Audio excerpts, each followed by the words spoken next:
Делишимас, приветствую.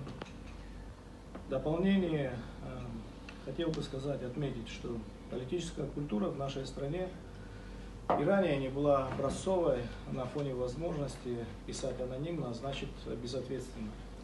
Но пришлые мастера жанра навешали нам столько откровенной лжи и неправды, что посеяли сомнения в дружбе и партнерстве с нашим стратегическим партнером, особенно между нашими народами.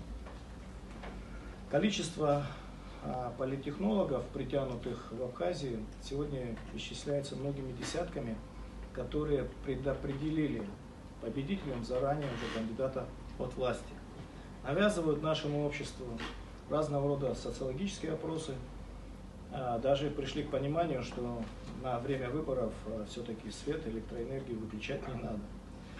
Давление приобретает масштабы, которые выходят за рамки закона, этики и здравого смысла.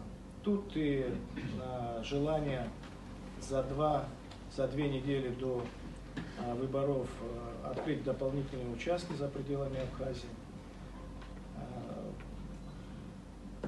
Параллельно мы узнаем, что количество граждан Абхазии, голосующих в России, у нас, оказывается, исчисляется тоже десятками тысяч, называется цифра в 20 тысяч человек. Вот на фоне растоптанного принципа равноудаленности, единственное, что интересует этих политтехнологов, так опасения, что такие выборы не будут признаны одной из сторон, а по существу всем народам Абхазии. Понимая последнее, у меня хочется задать им вопрос.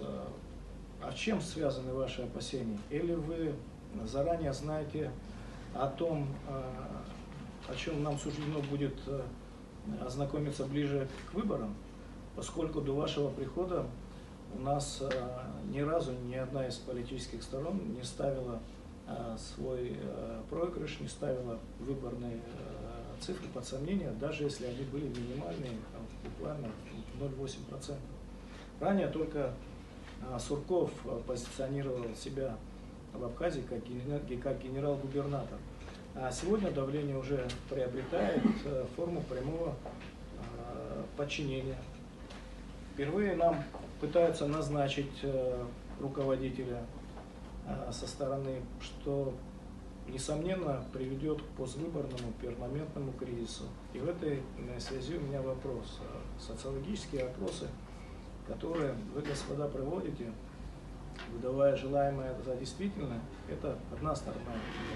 Но вам-то известно реальное соотношение сторон. Вот с какой целью вы это делаете и к чему вы подводите абхазский народ?